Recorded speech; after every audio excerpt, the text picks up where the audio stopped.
clase de hoy voy a empezar todavía con cinemática de la partícula, pero ahora voy a empezar con traslación plurilínea. Ustedes recuerdan todas las primeras clases que vimos fueron relacionadas con traslación plurilínea. Ahora lo único que va a pasar es que ahora voy a dejar que la partícula se pueda moverse tanto en un plano como en el espacio. No voy a distinguir. La gran mayoría de los ejemplos que voy a analizar va a ser traslación plana, pero como los métodos son exactamente iguales, entonces voy a permitir que en algunos casos poder analizar también traslación espacial. ¿Okay? El fundamento es el mismo, dense cuenta. ¿Qué es lo que voy a necesitar? Lo que voy a necesitar va a ser básicamente un sistema de referencia, ¿sí?, que analiza el movimiento de mi partícula, que aquí la llamo la partícula P. Mi sistema de referencia, si ustedes recuerdan, es básicamente una persona, que aquí está en una forma muy simplificada, indicada, que tiene un reloj y una regla. Y que con ese reloj y esa regla les permite determinar básicamente cuál es la ecuación del vector de posición R de P con respecto al tiempo. ¿Ok? ¿Sí? Eso es el primero que necesito. Después tengo, la persona puede elegir analizar el movimiento de esa partícula en diferentes sistemas coordenados. ¿Sí? Mi sistema de referencia va a estar fijo, ¿sí?, de momento. Ocasionalmente voy a ver también sistemas de referencia sujetos a movimiento de traslación, como los que vimos de traslación rectilínea, solo que aquí seguramente van a estar pueden estar sujetos a traslación curvilínea, ¿sí? Y voy a ver de manera un poquito oculta sistemas de referencia sujetos a rotación. No lo puedo hacer de manera totalmente abierta, porque dense cuenta que en la dinámica de la partícula no existe movimiento de rotación. O sea, bueno, sí existe en la práctica el movimiento de rotación, pero suponemos que la rotación no es algo que nos interese analizar, porque eso es tema del siguiente curso, dinámica del cuerpo rígido. ¿Ok? ¿Claro? Entonces van a darse cuenta que introducimos precisamente el sistema de referencia sujeto a rotación de una forma un poquito escondida, ¿sí? Pero mis sistemas de referencia van a ser fijos o sistemas de referencia sujetos a movimiento de traslación. Y una vez que tengo elegido mi sistema de referencia, la persona que actúa como sistema de referencia puede elegir analizar el movimiento de la partícula en tres diferentes sistemas coordenados. Aquí se los muestro. El primero, en rojo, es el sistema coordenado cartesiano o rectangular, ¿sí?, donde la partícula P estaría determinado de la siguiente forma. Sus componentes vendrían siendo X de T, Y de T y Z de T. ¿Ok? Esa sería una forma. Esto significaría que estaría analizando el movimiento de la partícula usando coordenadas cartesianas. Puedo también usar coordenadas que vendrían siendo cilíndricas, ¿sí? Estas serían coordenadas cartesianas o rectangulares. Cartesianas o rectangulares. Acuérdense por qué se llaman cartesianas, porque acá, cartesianas o rectangulares. Pero también puedo analizar el movimiento de esa partícula usando coordenadas cilíndricas. Esas coordenadas cilíndricas son las que se muestran aquí a continuación. Vendrían siendo R, donde esta R va desde el origen hasta la proyección de la partícula P sobre el eje XY, la altura Z, que corresponde al mismo valor de Z que tenemos en coordenadas rectangulares, y el ángulo phi. ¿Okay? En ese caso, diría que, vamos a decirlo así, que R de P vendría dada por R de T, Z de T y phi de T. En este caso, estas coordenadas serían coordenadas cilíndricas. Dense cuenta, en el plano simplemente tendría estas dos. En el plano tendría nada más estas dos. Y en ese caso, esas coordenadas en el plano se llamarían polares, ¿sí? Coordenadas polares en el plano. ¿Okay?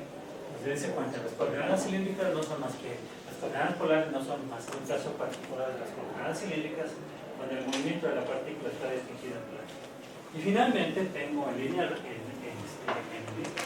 color verde, coordenadas esféricas. Las coordenadas esféricas, ¿cuáles serían? Sería R, pero ahora R es el vector que va del origen del sistema, vamos a decir, desde el punto que me sirve como sistema de referencia hasta la partícula que estoy analizando. Y tengo dos ángulos, el mismo ángulo phi, y tengo además un ángulo θ. ¿Sí? El ángulo phi hace las mismas veces que las coordenadas cilíndricas, y el ángulo θ vendría siendo como el ángulo de elevación de este vector con respecto a su proyección. ¿Sí? Entonces, esa sería la otra que tengo. R de P como función del tiempo tendría dado como, discúlpeme, aquí no sería vector, ahí me estaba equivocando. Tendría dado R de T, phi de T y θ de T. ¿Sí? Y esto sería coordenadas esféricas. ¿Ok? En coordenadas esféricas no tengo una simplificación sencilla para coordenadas, para que el movimiento sea neutral. ¿Sí? Bueno, si el movimiento sea neutral, simplemente va a significar que mi elevación, el ángulo θ, va a ser siempre cero. ¿Sí? Y en ese caso las coordenadas cilíndricas y las coordenadas esféricas se vuelven una misma. ¿Ok? Bueno, entonces eso es lo que tengo que hacer. Ese es mi punto de partida. ¿Sí? Ok. ¿Qué es lo que tengo que hacer? Bueno, esto va a ser una especie como de vuelta al pasado de sus clases de cálculo vectorial. ¿Sí? Déjenme ponerlo hasta aquí. ¿Sí? Dense cuenta que aquí en mi análisis no estoy poniendo ningún sistema coordenado, porque este análisis es independiente de las coordenadas. ¿Okay? Entonces, vean, aquí está mi sistema de referencia, representado por esta persona, aquí está el origen de mi sistema de referencia, y estoy analizando el movimiento de la partícula P. ¿Sí? ¿Okay? ¿Cómo voy a definir la velocidad de P? Pues lo voy a definir de la forma que ustedes imaginan, que como aprendieron a derivar vectores en sus cursos de cálculo vectorial. Voy a decir que la velocidad de P, de la partícula P, va a ser igual al límite cuando delta T tiende a cero del vector delta R de P entre delta T. ¿Sí? Y el vector delta R de P no es otra cosa, esto viene siendo el límite cuando delta T tiende a cero, ¿sí? De R de P para el tiempo T más delta T menos R de P para el tiempo T, y todo esto dividido entre delta T. Y ya estos tres ya no me sirven para nada. Dejen cambiar de color. Vamos a ver si sigo para eso. ¿Ok? Disculpe, ¿Sí? ¿no podrían cerrar las ventanas? Porque brilla mucho bien. A ver, ¿no te afecta la luz? A ver si. Así es. Okay. No solo eso, como ya está a punto de tenerse. Y dense cuenta que esto vendría siendo igual a la derivada del vector de posición R de P con función de tiempo con respecto al tiempo. ¿Ok? ¿Está claro? ¿Sí? Eso es todo lo que necesito hacer. ¿Sí? ¿Qué significa? Pues que si tengo una ecuación del vector de posición con respecto al tiempo, voy a tener que derivar su expresión. ¿Sí? Ahora, dense cuenta, cada una de estas elecciones de coordenadas cartesianas cilíndricas esféricas tiene su rango de aplicación lógico.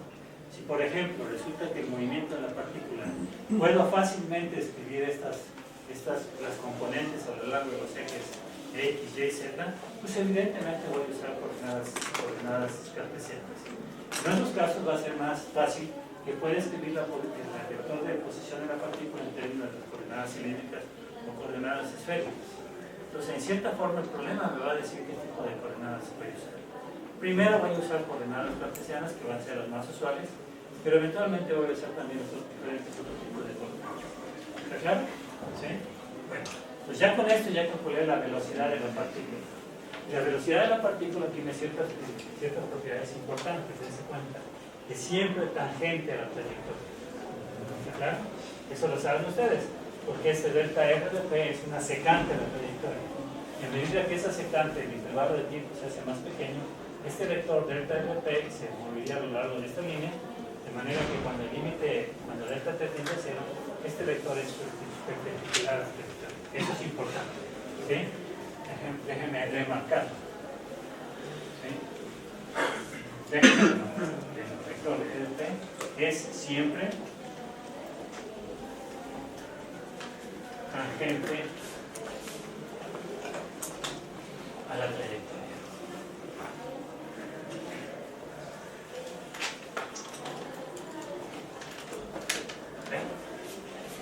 ¿Claro? Bueno, entonces, imagínense que haciendo este procedimiento puedo calcular cómo es el vector velocidad de P para diferentes valores de tiempo. Entonces, así, con eso voy a poder dibujar algo que se llama, bueno, todavía me falta hacer algunas cosas. La magnitud de ese vector, la magnitud del vector velocidad de P como función del tiempo, dense cuenta que vendría dado por la raíz cuadrada del vector velocidad de P como función del tiempo, producto escalar por sí mismo. ¿Sí? ¿Ok? Y esa magnitud de P de P por parte del tiempo se conoce como rapidez. ¿Sí? Rapidez. Esto es velocidad. La velocidad es una cantidad vectorial, mientras que la rapidez es una cantidad escalar. ¿Sí? Desafortunadamente en la vida diaria frecuentemente confundimos velocidad y rapidez.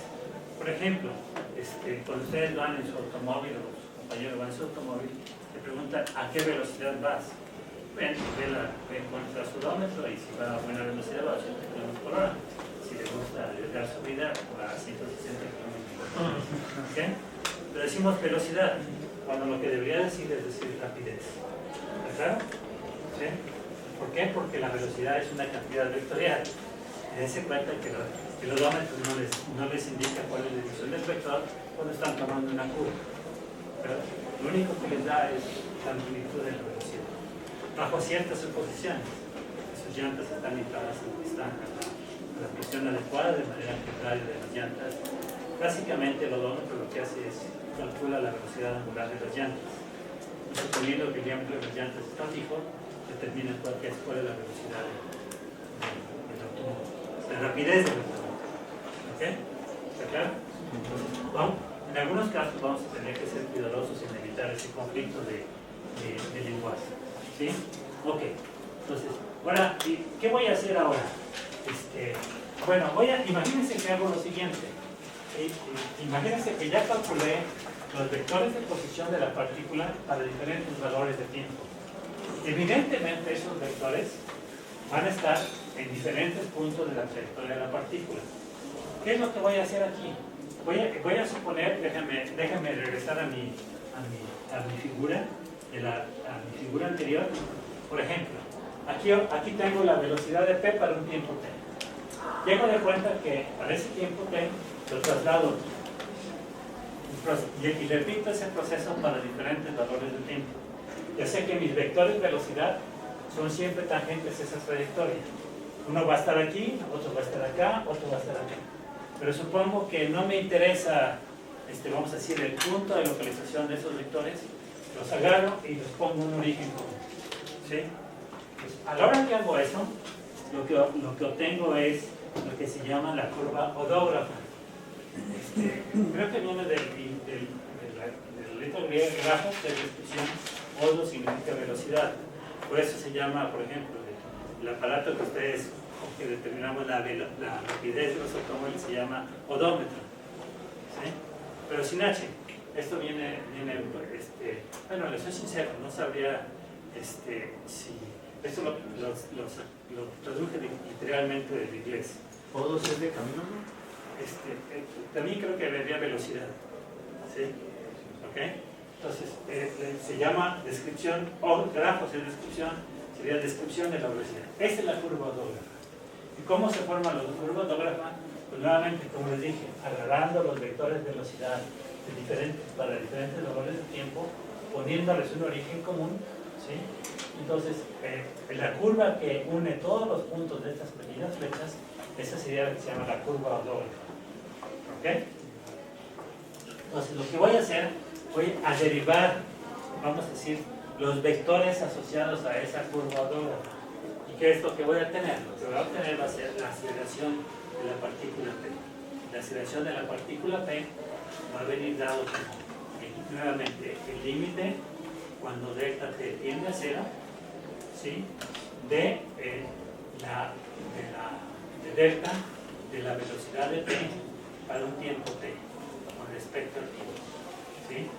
Y esto vendría siendo igual al límite cuando delta T tiende a cero de la velocidad de P, de T más delta T, menos la velocidad de P, T dividido entre delta T. ¿Ok? ¿Sí? Y esto vendría siendo igual a la derivada de la velocidad de P con respecto al tiempo. ¿Sí? Pero si sustituyo que la velocidad de P, esto vendría siendo igual a la derivada con respecto al tiempo de la derivada del vector de posición de la partícula con respecto al tiempo, y esto lo que me daría sería que esto vendría siendo igual a la segunda derivada de R de P con respecto al tiempo. ¿Sí? Y esa sería la aceleración de la partícula. ¿Sí? ¿Ok? ¿Qué puedo decir acerca de la aceleración de la partícula? Pues que la aceleración de la partícula va a ser siempre tangente a la curva odógrafa. ¿Sí? ¿Ok? O sea, es la misma relación. La velocidad es tangente a la trayectoria, la aceleración sería tangente a la curva odógrafa.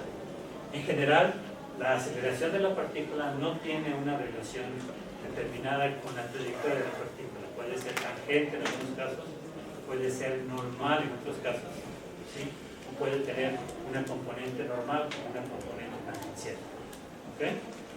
¿Claro? Aquí estoy usando las palabras tangencial y normal, suponiendo que ustedes ya las conocen un poquito de sus clases de cálculo vectorial. ¿Ok? Y eso va a dar lugar a otra forma vamos a decir, de analizar el movimiento de la partícula, considerando las componentes usualmente en lo tangencial y normal del movimiento de la partícula. ¿Está claro? ¿Sí? En el caso espacial tendría que usar, además de la componente tangencial y la normal, tendría que usar la binormal, pero rara vez voy a usar eso. ¿Ok? Claro, eso es para cursos un poquito más avanzados. Ok. Y de nueva cuenta, ¿sí? Si quiero calcular la magnitud de la aceleración, la magnitud de mi aceleración vendría siendo la raíz cuadrada de la aceleración de P en el tiempo, producto escalar por sí mismo. ¿Ok? ¿Está claro? ¿Sí? Creo que eso es todo lo que tengo que decir. ¿Sí? Una vez que tengo eso, entonces se podrán imaginar, estas van a ser básicamente mis ecuaciones fundamentales. Velocidad de P, es decir, la derivada con respecto al tiempo del vector de posición.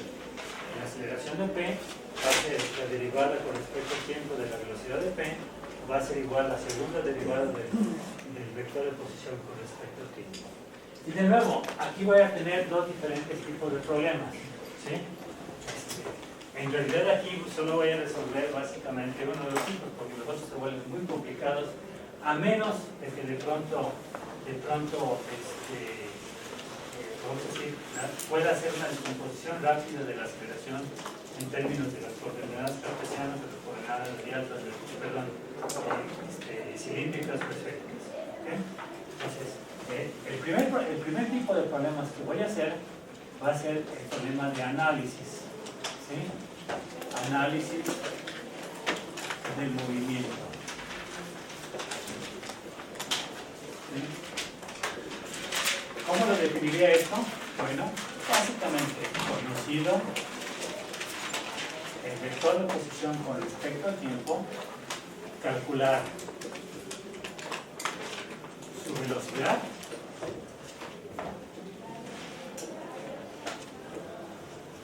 siendo la velocidad de P como función del tiempo, su aceleración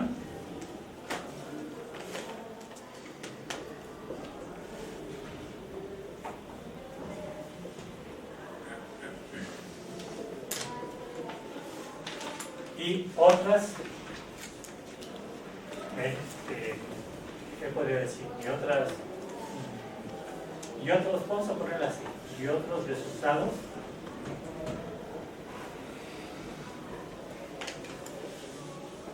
relacionados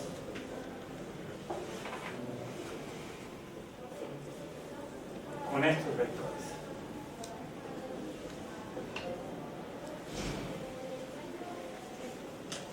Ese es el primer tipo de problema que voy a hacer. ¿Sí?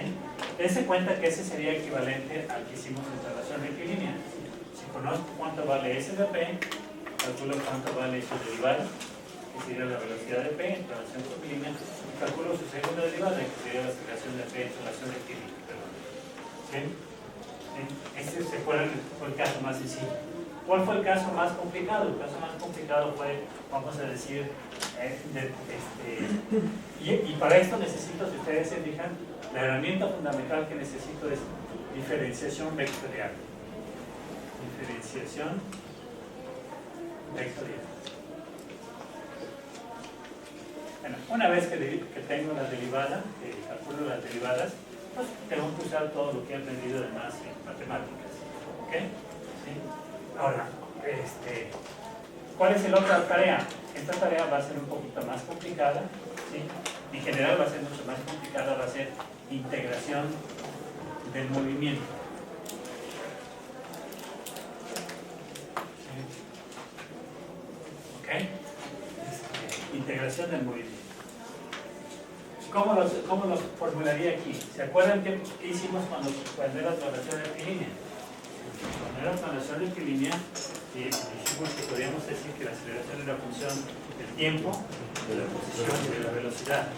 Dense cuenta que aquí las cosas van a ser mucho más complicadas. Y ahorita me voy a restringir exclusivamente en relación en componentes cartesianas. ¿Okay? Pero lo mismo sería aplicable para otro tipo de componentes. Entonces, el caso más general vendría siendo lo siguiente. En términos vectoriales, eso sería que el vector aceleración va a ser una función vectorial también del tiempo. El vector de posición, bueno, esta es la aceleración de P, el vector de posición, dejan poner la función del tiempo, y del vector de velocidad, como sería función del tiempo. Esa sería la formulación vectorial. ¿Sí? Déjenme suponer ahora que descompongo mi aceleración en componentes cartesianos. Entonces, esta ecuación me daría lugar a la siguiente ecuación. Sería la aceleración de P en la dirección X vendría siendo igual a una función F1, que sería del tiempo. Que vendría siendo también, podría ser función de X de T, de Y de T, de Z de T, pero podría también ser función de X un punto de T, ¿sí? De Y un punto de T, de Z un punto de T, ¿sí? Donde el punto significa, ¿qué se imagina que significa? Derivada respecto al tiempo. ¿Ok?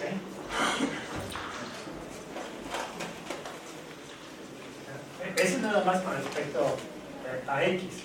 Tendría una cosa semejante con respecto a Y. Esta sería una función F2 de T, de X de T, de Y de T, de Z de T,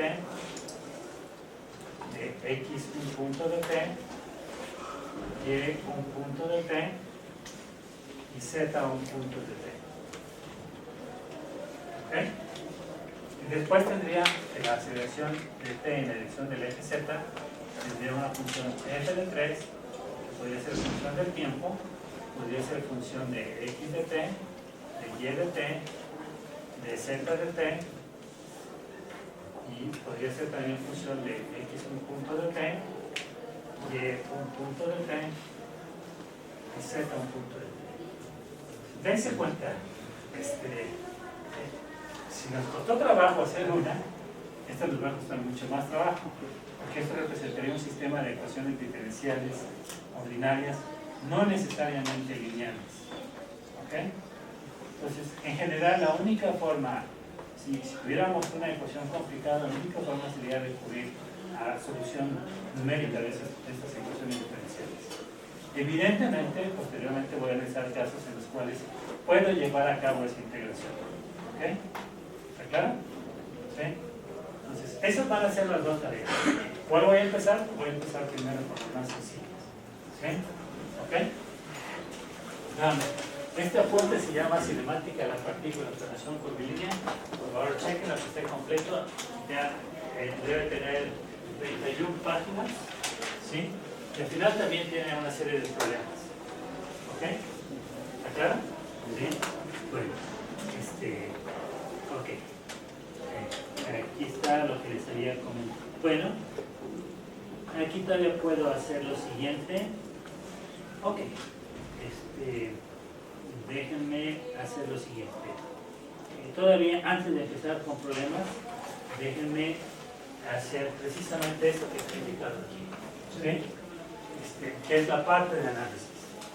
Si estoy analizando en coordenadas cartesianas, voy a suponer que puedo escribir R de P como función del tiempo de la siguiente forma, como ¿qué me quedaría? X de P por el vector unitario Y más Y de P por el vector unitario J más Z de P por el vector unitario K. ¿Ok? ¿Claro? ¿Sí? Donde acuérdense que mis vectores unitarios son los que precisamente están indicados acá. ¿Sí? Aquí en esta figura ya nada más puse un sistema coordenado cartesiano. Todavía sí tengo una gran variedad. Dense cuenta que no tengo por qué elegir mi eje X, mi eje Y y mi eje Z en estas direcciones.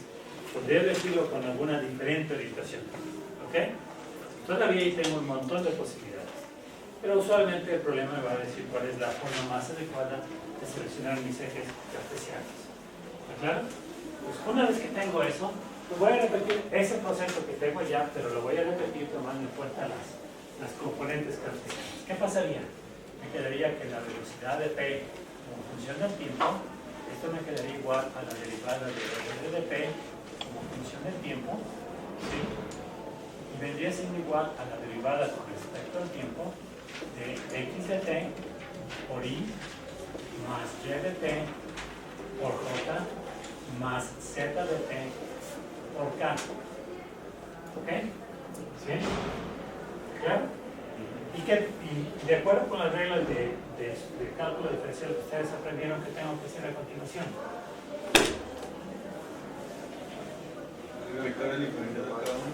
¿Qué pasaría?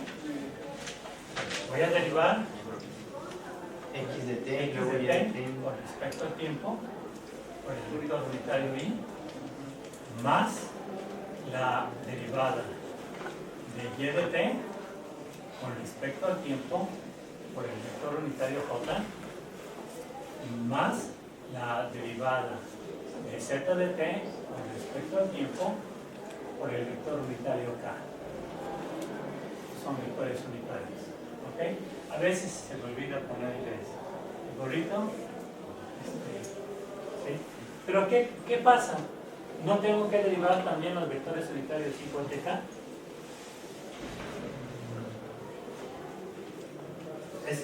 Vamos a decir, si ustedes, imagínense que ustedes están derivando una función vectorial, vamos a llamar B, que viene dado por lambda por un vector 1.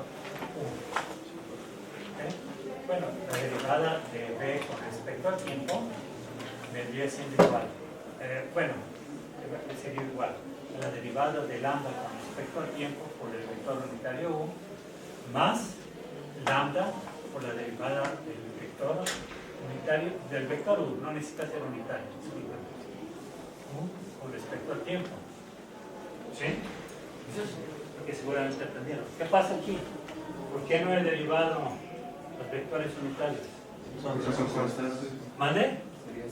¿Por qué razón? ¿Mande?